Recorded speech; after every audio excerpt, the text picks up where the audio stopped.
Are ready? I'm good, man. Welcome to the Playhouse. Uko ready? Ladies and gentlemen, boys and girls, welcome to another session of the Playhouse. I feel like just putting sound effects right here because of the excitement that I'm feeling. Sometimes things just orchestrate and great things happen. And this is one of those moments that great things are about to happen. Let me just say this. 90%, about 90% of the people who have been on the Playhouse have mentioned this guy's name in some form, shape, or the other. That is the amount of grind that he has put in. Different generations have mentioned his name, from Jakodongo all the way to DNG, from Atemi all the way to Susan Gashukia. And that's because of the amount of work that you have done. In front of us, we get to celebrate people after they are gone, but in front of us, we have a living legend, and you're going to get to hear his story. And these are not just a lot of words that I'm throwing because he did a song on my album. This is truth being spoken out here.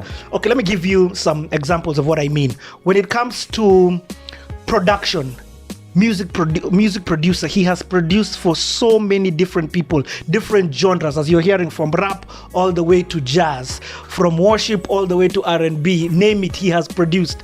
When it comes to jingles and working in the corporate space, this guy has done and has such a legacy in that world. When it comes to theater, he has also played such a huge role. And you're going to be hearing all about this. When it comes to jazz, this is one of the pioneers in the African space, or in the East African space, in the African space, for that sound.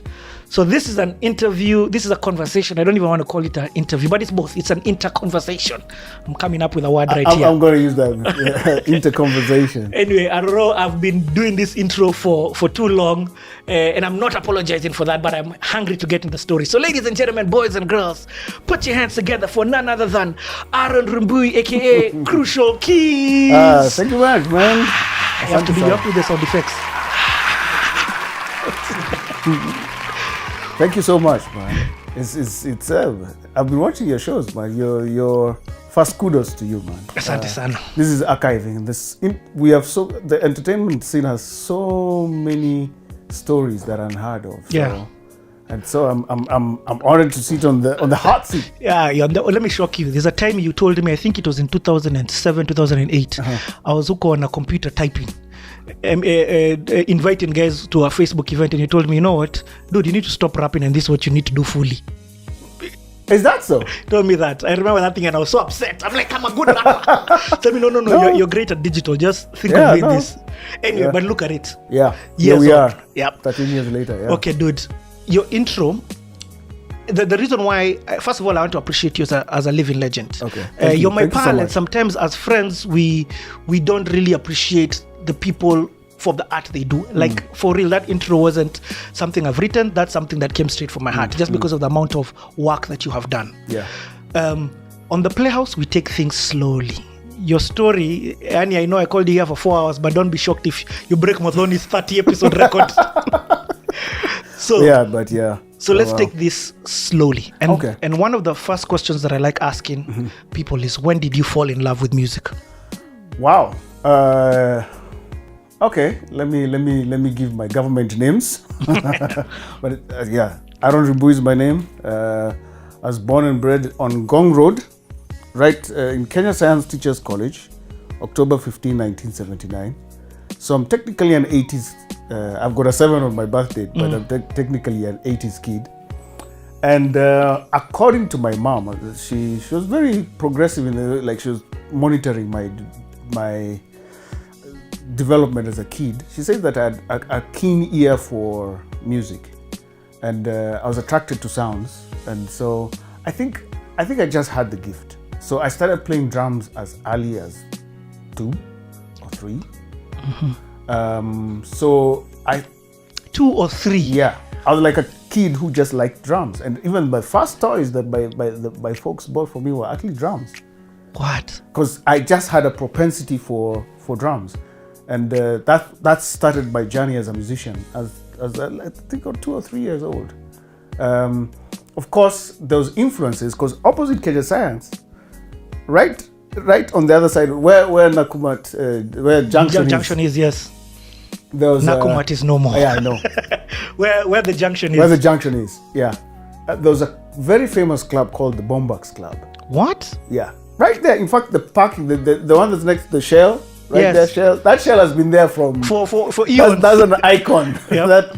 So, right on that fence, after the Shell, there's where the fence is, and then next, right there, there's a club called the Bombux Club. Now, every night, 7 days a week, there's bands playing there. And do you know who was playing there? Harun Commandos, Les Wanyika.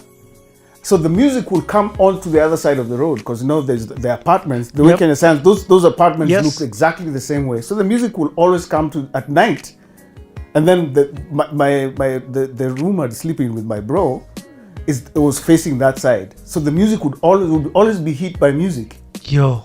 So there's the Bombux Club, and then I think my dad realized that I've got this propensity for music. So one day he took me there.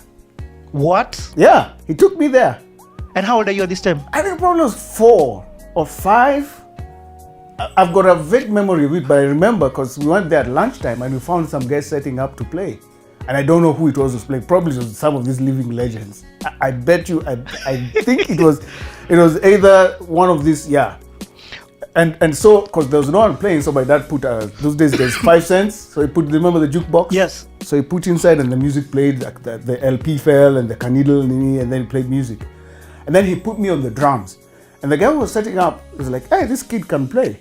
They could tell that you had rhythm. Yeah, because I just instinctively knew what to do.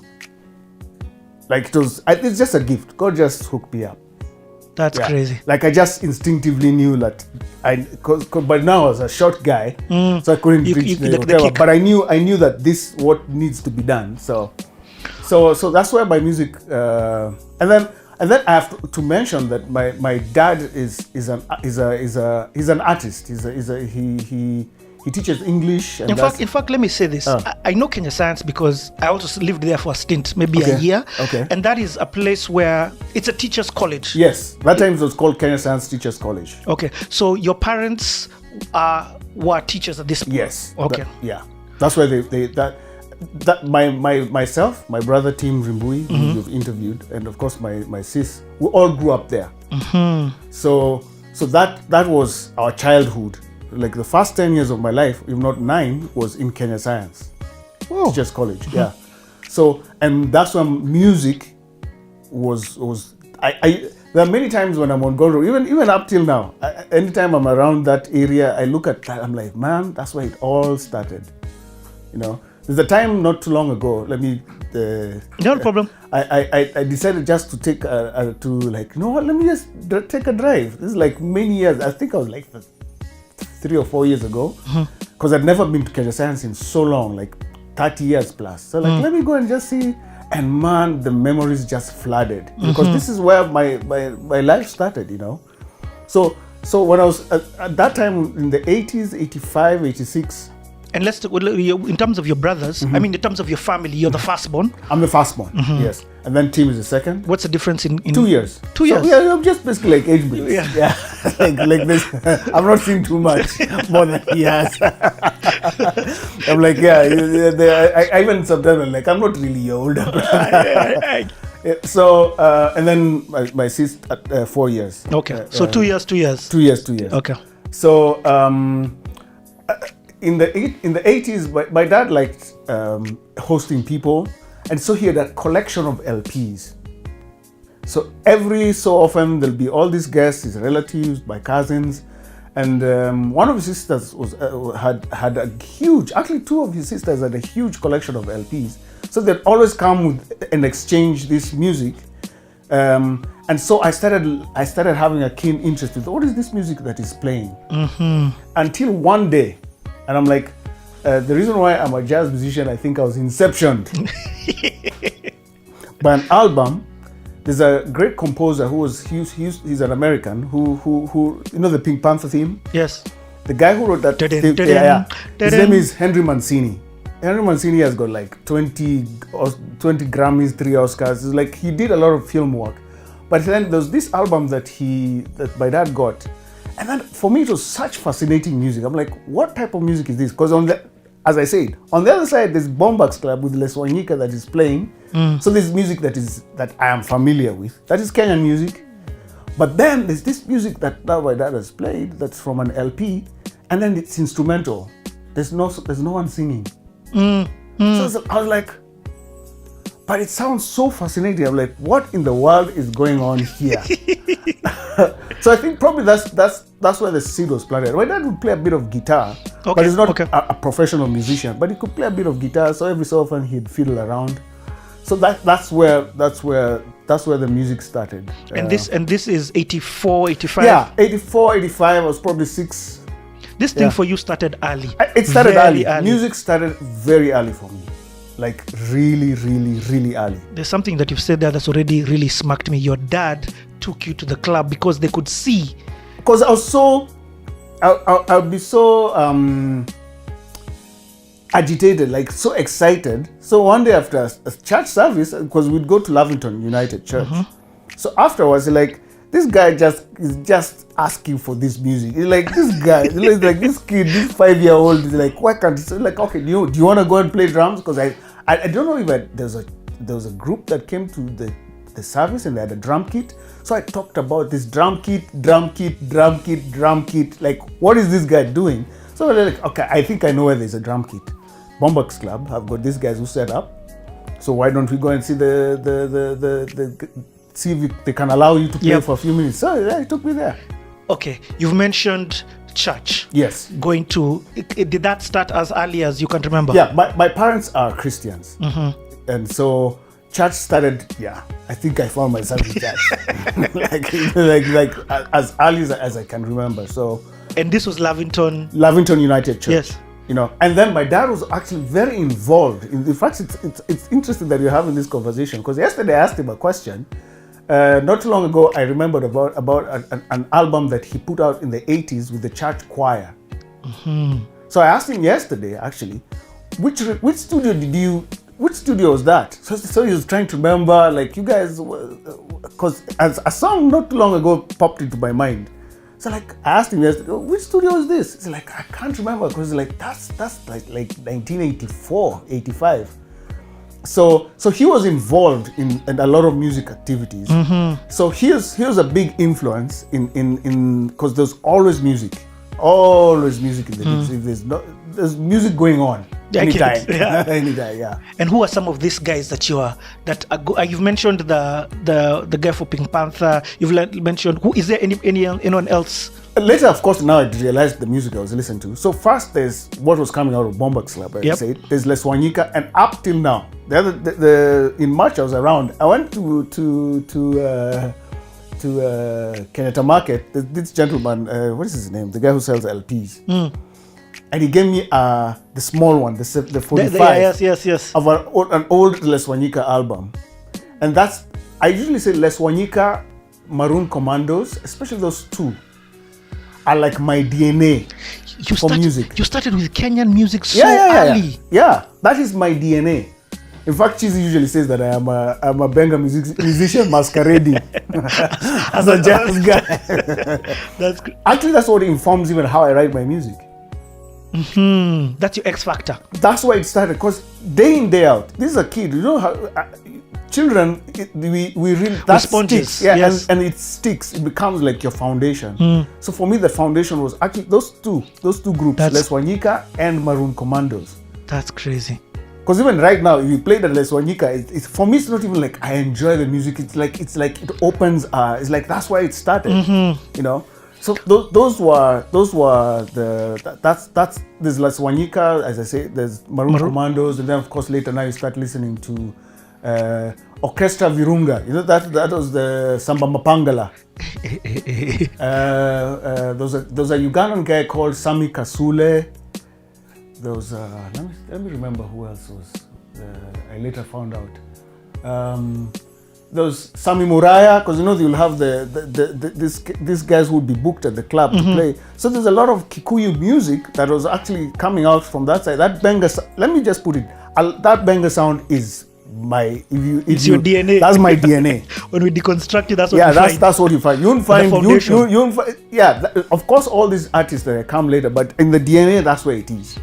That's okay. Let's enter primary. Okay. Where'd you go to primary school? I went to Lavington Primary School. And let me put it this way, because Lavington is regarded as quite a bougie area. Inside Lavington is the city council of city council schools. So I drank maziwa ya nyayo. I'm like it's that's where it happened. That's where I went to school, and it has a mix of different cultures. And you're right. You'd have all these people who are very uppity, very wealthy people, and then you have this middle class. Scholars, like my folks, middle class, and then you have those who are not as rich, who are not as wealthy. But then there's all this mixture of cultures. You have kids who are listening to all this interesting music and rap and whatever. Those are the days when Cool Modi, in 87, 88, you started to. I'm like, who is this kid who's listening to rap music? And before even rap became rap. Yep. But then there's all these other guys who listen to music whose parents migrated to Nairobi, and then they come with the music. So you're listening to Queen Jane. Whoa. So there's a whole array of music and the interest, and then even their cultures. So that's why now even I started interacting with kids of all sorts of backgrounds. So how was primary for you then? How was the experience of being at Lavington Primary? I think for me, I usually say that my life is like I've been through moments of pain, you may say. And I think for me, the first thing, for some reason, I just got picked on. I don't know why. Yeah, like I was bullied, but the thing that I remember about primary is being bullied from standard. No, actually, let's start this. Let me even piggyback. Standard 1, preschool to standard 2, I was in Riara Primary School. And let me even put an interesting fact that many people don't know.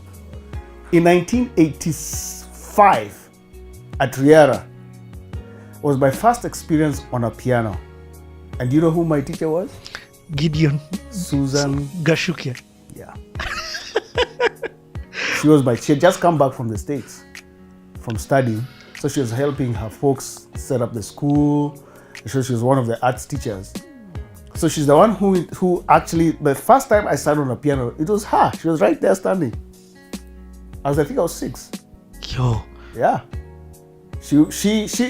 My first piano experience was with her.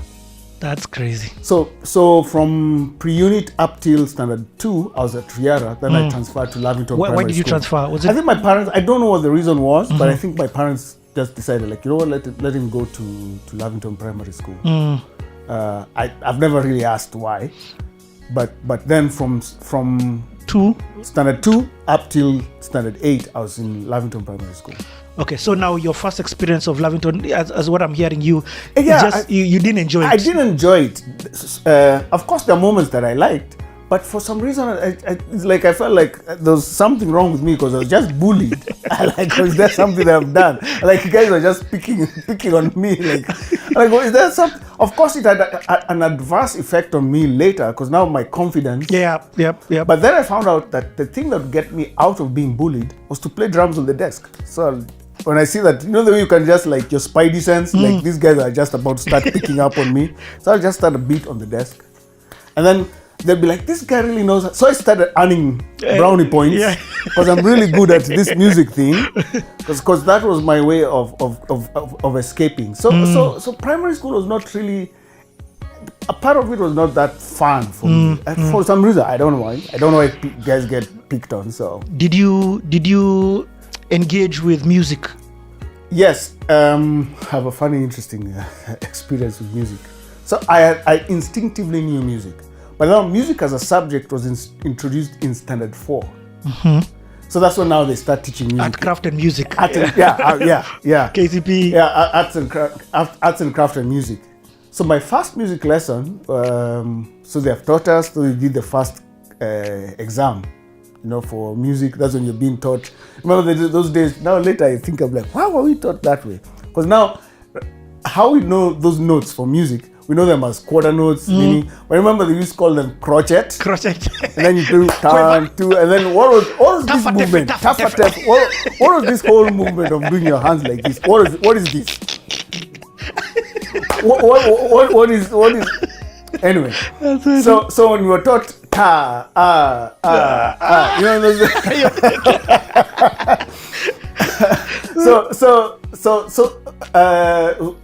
the first exam that I did for like what is this note? You guys, I scored out of 30. It was a fantastic 2 out of 30. I scored so well, epic. 2 out of 30. 2. That's funny. In fact, I think even on the paper it was like "see me," you know, with the red thing there, like "see me." And so I was really good on the ear, but the theory just never used to work out. I became good in theory standard 7, standard 8. I think something clicked. Yeah. But my first music experience when I was being taught, I was not, and I think the teacher was puzzled because I think she could see this guy is so that good. This guy is really good because he understands, he picks it, because when you're doing those practical things, he's you excel. And then as an aside, this is a gift that I've probably put out on the side. I used to paint, so I used to draw.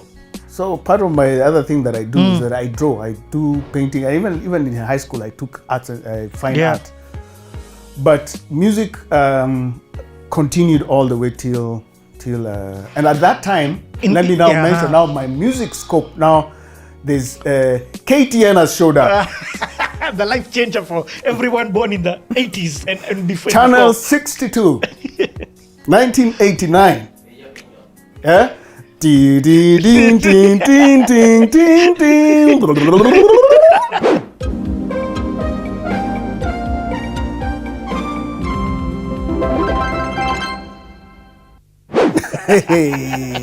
That was a complete changer for us guys.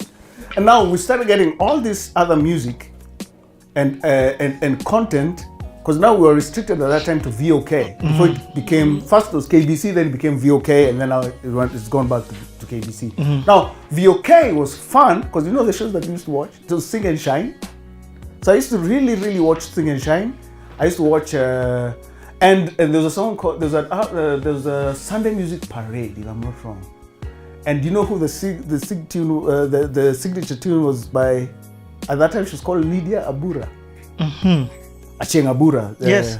R.I.P. You know, rest in peace. Oh, she's her first. I didn't know. She was a gospel. She was a gospel musician. Yes. But she had the start of the. I think it was called. Was it Sing and Shine? No, it was Sunday Music Parade, if I'm not wrong. But she had this big voice, you know. And then of course, the great Fred Obachi Matuka. Music Time. Yep. Let me give you a story. In 1988... Hey bro, I love this city.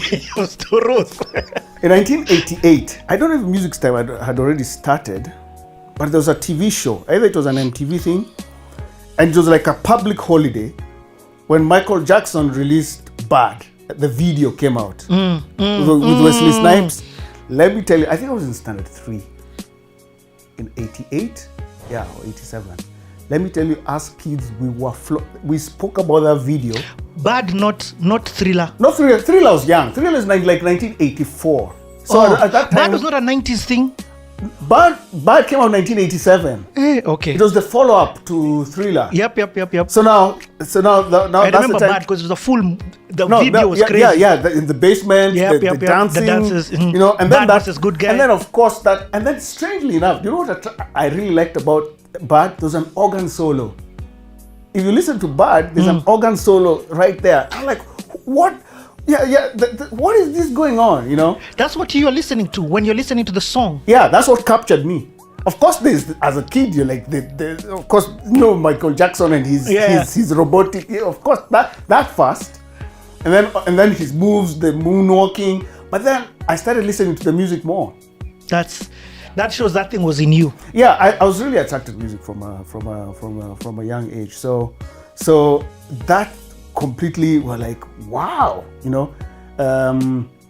That was around 1980. I was in standard 3, standard 4. And then now we moved. My parents moved from, my dad got a gig at that time it was Jomo Kenyatta University College of Agriculture and Technology. JKUAT. JKU, yeah. And it was funded by, at that time, it had the big funding from the Japanese, one of those, even the JICA, Japan something.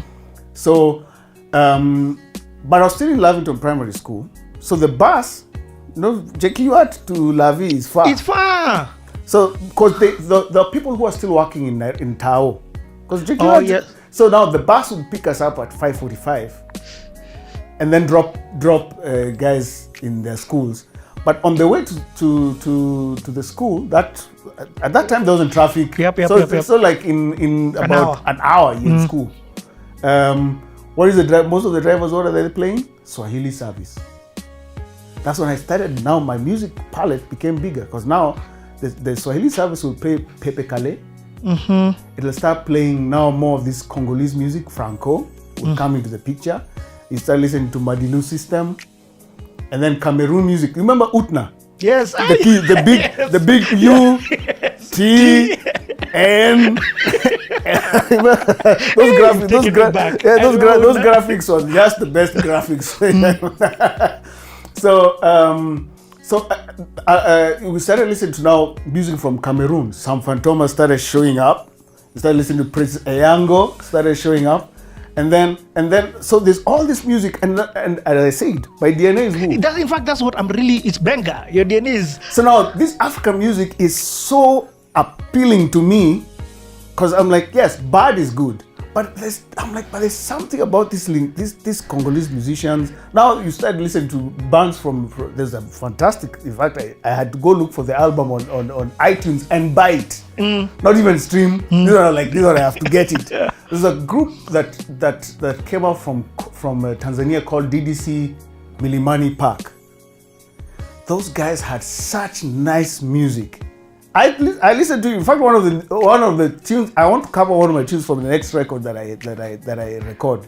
Yo. In New York. There's some music. I've not felt like I have paid homage to that type of music. Yes, I've recorded over a while, but this is the music that I started with, And then now, let's not forget, because I am of the Meru inclination, and people from Central Province have got this affinity to country music. So there's also country music, because my aunts would listen to the country music, Kenny Rogers, Don Williams. So there's that is also going on. And now my parents, because they're Christians, so they'll start listening to Jim Reeves. Yep. So there's all this that is going on. My uncle now, one of my uncles had a huge collection. And that's when I started listening to Yvonne Chaka Chaka. Thank you, Mr. DJ. Yep. And so this music started, so I started having this, and I had a keen interest. There's a group called the Soul Brothers from South Africa.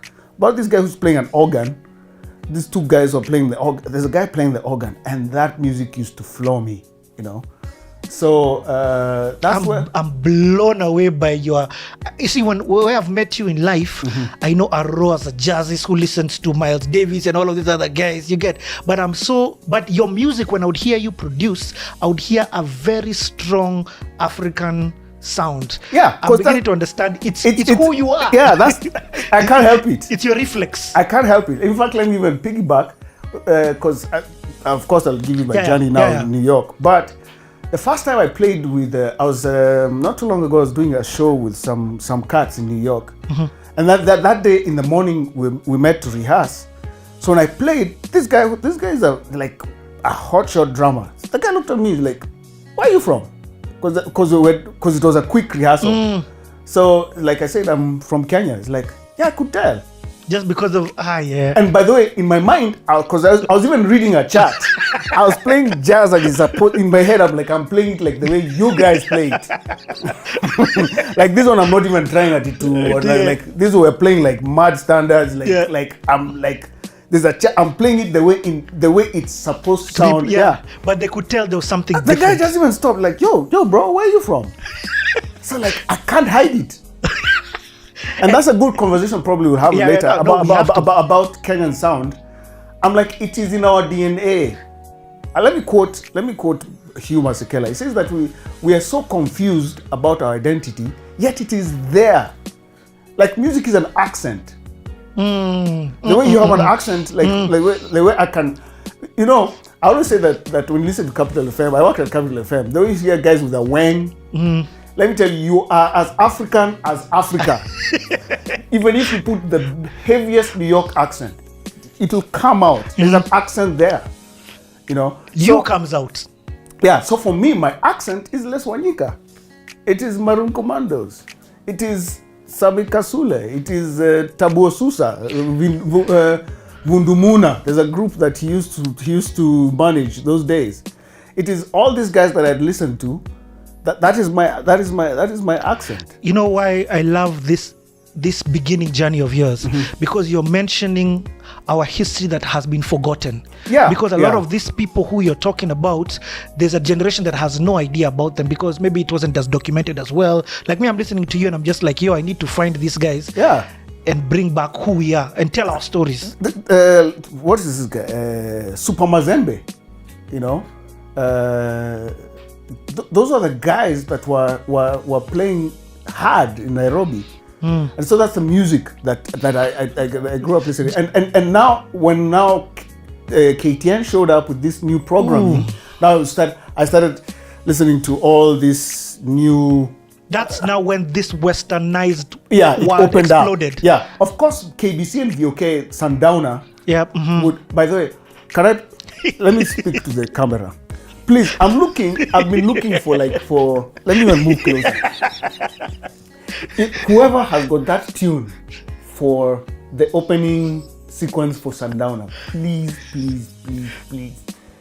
I want that tune. I've looked for it online. I've even Shazammed it.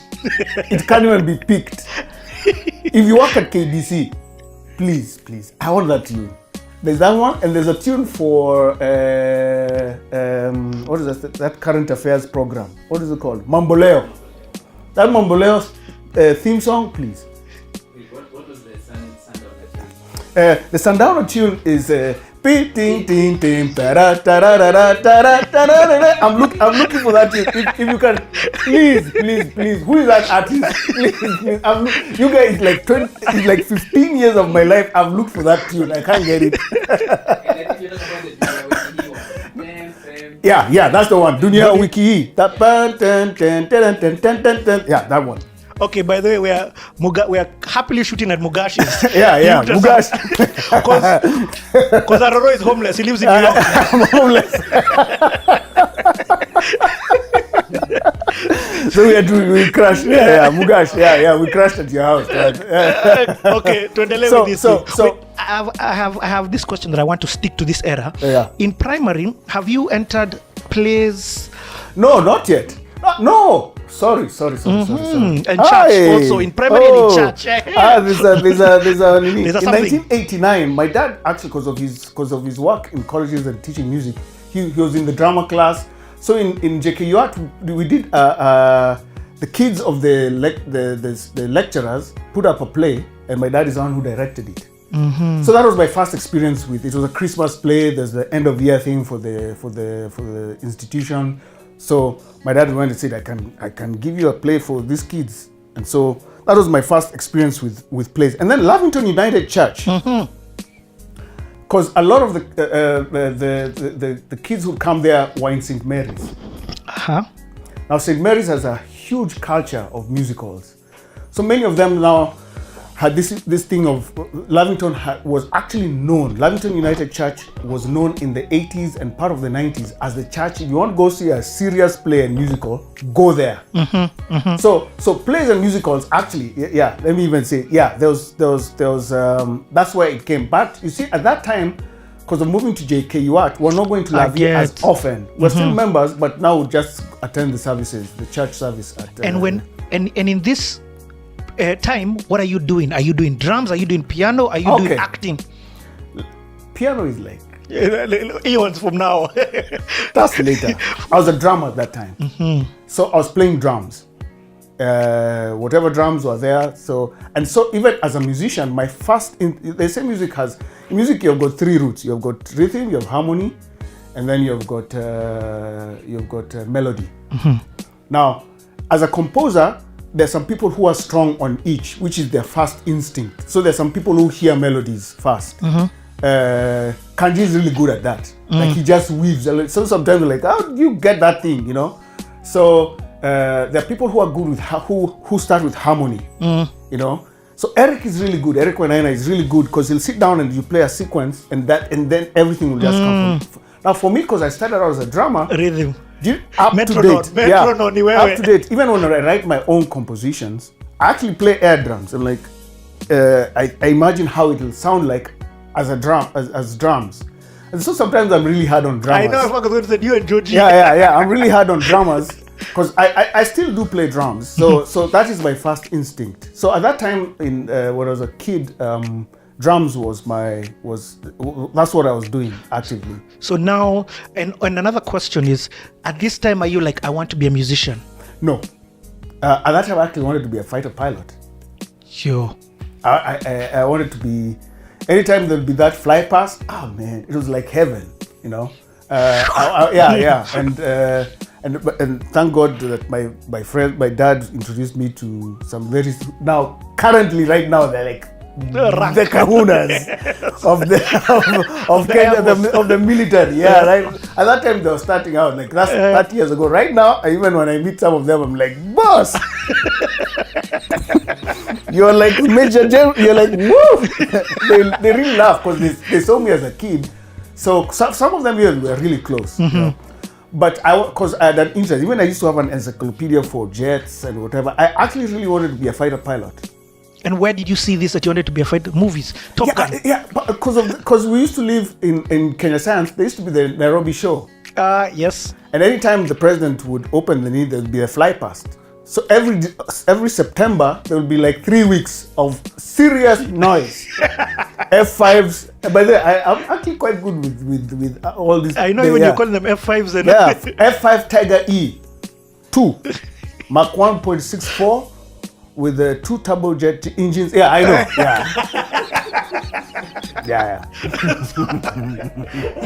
Okay, let's single seat. I can't believe any, but I love the history. The history is important because, like now you've painted such history about our sound. You know, but guys are fighting to find the Kenyan sound. And one thing that I'm hearing you say, it's in us. It's an accent, and so that argument is absolutely, completely inconsequential. It's like arguing if this is water. I get it. Yeah, I'm like, why do we argue about Kenyan sound? Why do we argue about Kenyan dress? I'm like, it's your accent. You can't hide it. So I don't know who came up with that idea that we don't have a Kenyan sound. Let me tell you, if you did the best trap right now and sang like an American, you go to Atlanta, they're like, yo, dude, where are you from?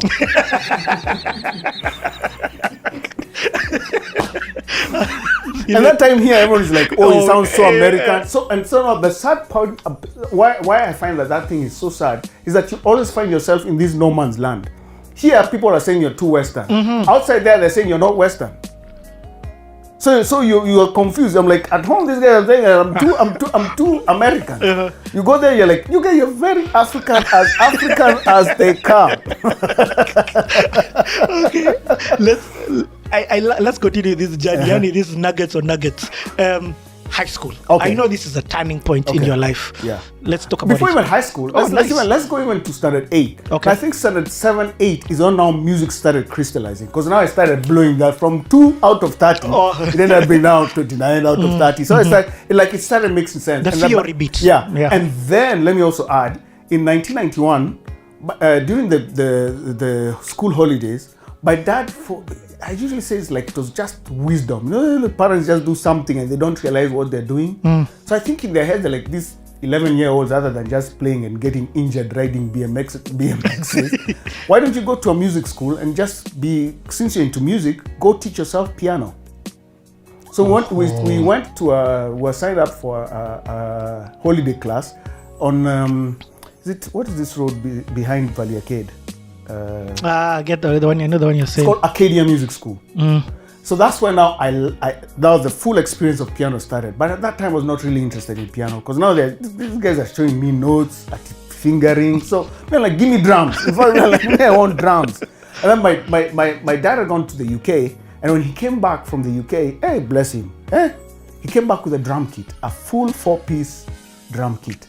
Man, you know, and so now I had a full kit. your parents were so supportive. Yeah, my parents, and then he also came with a keyboard. So this is what people don't realize. Tim actually started playing piano before I did. So Tim was the pianist. He was a producer. Yeah, he was the producer. Even he loved into church. Tim was such a geek producer. He found that he could manipulate sounds by putting a knife on the volume knob. I don't know, he like used to short things inside there. Then he changes the sound. I'm like, Tim is special, man. But he started playing piano before I did. But at that time I was playing drums. So this is 1991. Yeah, 1991. Yeah. And you're still looking Jekwat. No, this time we'd moved back because now my dad gone to KU, and so he felt like, you know what, a lot of stuff was happening in Nairobi. So like, why are we living that far? Like, why don't we? And then also the commute must have been crazy. It was just taking a toll. So they're like, okay, we'll move to Valley Arcade, and then later to Wanye Road. So me have lived the experience of living in Buji Lavington and Daguari, Kawangware, Lavingware. Yeah. So now I had a drum kit. So now and now also very important to say that you just mentioned the piano experience came at this point in 1991. Okay, just Mugash, the dog wants to say hi. Hello. Superfly, we on camera, man. Commercial break. It's all good. So so I was playing drums in 1991. And there's all these artistic things that my dad would make us do, because my mom is actually a scientist. So Harsh is an environmentalist. So my dad is the artist. Of the two of them. So I think my mom was like, let him do these artistic things with his boys. So he started telling us to write our own stories, you know, like so even in English class we would blow English because he's an English teacher, because he'd tell us to write this thing. So we were very into arts, into books. You guys, I read all the Tintins, I read all the Asterix, Obelix, Archie and Sabrina, all those Hardy Boys. Let me tell you. Ask guys, even you know there are two types of Hardy Boys. There's the Hardy Boys that was in the Casmall one, that was the detective one.